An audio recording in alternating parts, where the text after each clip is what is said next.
गोविन्दाष्टकम्। सच्चिज्ञानमनन्तं नित्यमनाकाशं परमाकाशं गोष्ठप्राङ्गणरिङ्गणलोलमनायासं परमायासं मायाकल्पितनानाकारमनाकारं भुवनाकारं श्यामानाथमनाथं प्रणमत गोविन्दं परमानन्दं मृच्छामत्सीहेति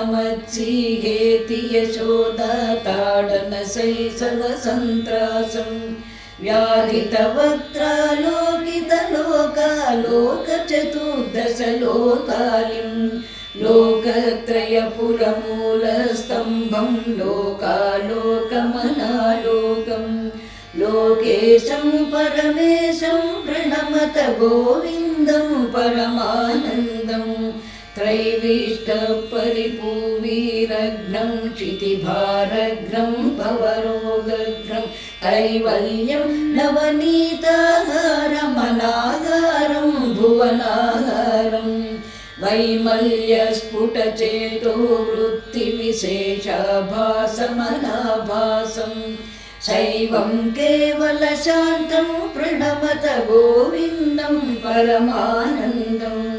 गोपालं प्रभुलीलाविग्रह गोपालं कुलगोपालं गोपीकेलन गोवर्धन धृतिलीलालित गोपालं गोभिन्यगणित गोविन्दस्फुटनामानं बहुनामानं गोधीगोचरदूरं प्रणमत गोविन्दं परमानन्दं गोपीमण्डलगोष्ठीभेदं भेदावस्तमभेदाभं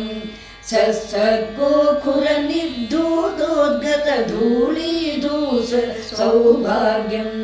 श्रद्धाभक्तिगृहीतानन्दमचिन्त्यं चिन्तितसद्भावं चिन्तामणिमहिमानं प्रणमत गोविन्दं परमानन्दं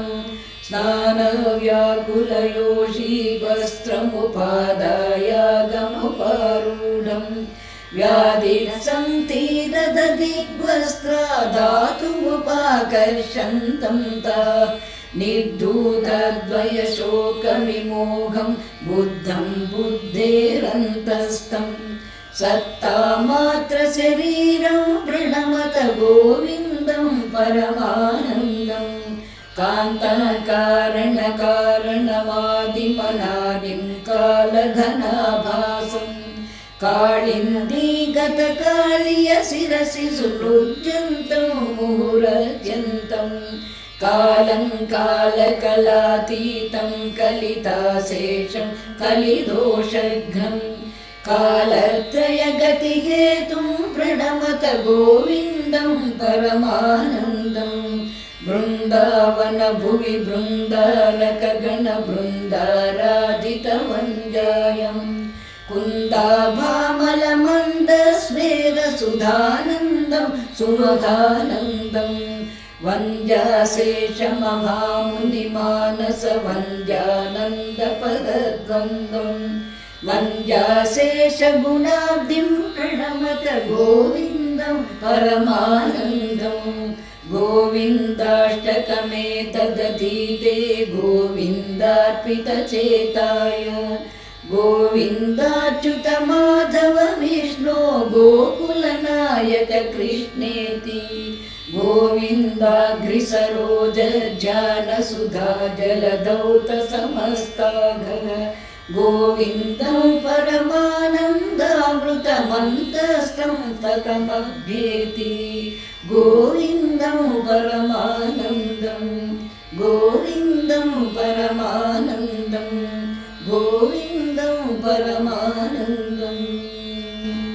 इति श्रीमत्परमहंसपरिव्राजकाचार्यस्य श्रीगोविन्दभगवत्पूज्यपादशिष्यस्य श्रीमच्छङ्करभगवतः कृतौ श्रीगोविन्दाष्टकम्।